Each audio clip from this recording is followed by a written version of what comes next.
অনেক মাল আছে না না কি বাজাইবো না না রাত আনুমানিক 1টার সময় হঠাৎ করে ঘুম থেকে আমার ছেলে জাগ্রত হয়েছে, হয়ে দেখছি যে আগুন জ্বলতেছে। তখন আমাকে গেট দিয়ে বের করে নিয়ে গেছে। মানুষজন আসতে আসতে আমার বাড়ি ঘর পুরে ছাই হয়ে গেছে। 10 লক্ষ টাকার মতো ক্ষয়ক্ষতি হয়েছে। আমি এখন নিঃস্ব হয়ে গেছি। আমার 4টি সমিতি আছে, পপি সমিতি, ব্রাক সমিতি, গ্রামীণ ব্যাংক সমিতি, এসএস সমিতি। কিস্তি দেওয়ার মতো আমার হাতে কোনো এখন টাকা পয়সা নেই। আমার চলারও কোনো ব্যবস্থা নেই। আমার ঘর থেকে কিছুই বের করতে পারে নাই। এখন আমি আপনাদের সহযোগিতায় চাই, সরকারের সহযোগিতা। রাত্রে আগুন লাগার পরে সবই বশীভূত হয়ে গেছে, পুরো ছাই হয়ে গেছে।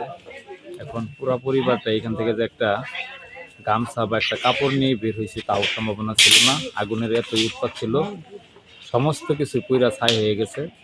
এখন আমি এলাকার বাসিন্দা, এখন আমার একটা আবেদন হলো ওনাদের পক্ষ থেকে যে আমাদের বিশাল থানার যে নির্বাহী অফিসার, উপজেলা নির্বাহী অফিসার এবং আমাদের মাননীয় সংসদ সদস্য ডাক্তার মাহবুবুর রহমান লিটন, ওনাদের সান্নিধ্য কামনা করছি। যদি এই পরিবারের পিছনে একটু দাঁড়ায় তাহলে ওনারা অনেক উপকৃত হবে এবং আমরাও এলাকাবাসীর পক্ষ থেকে ওনাদের কাছে চিরকৃতজ্ঞ থাকবো। একেবারে অসহায় হয়ে গেছে ফ্যামিলিটি।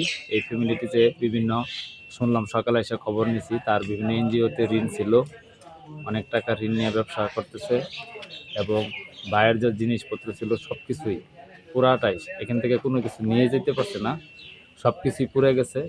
এখন এই ফ্যামিলি যে দাঁড় করাইবে বা খাবে, এখন এইরকম পরিস্থিতি নাই।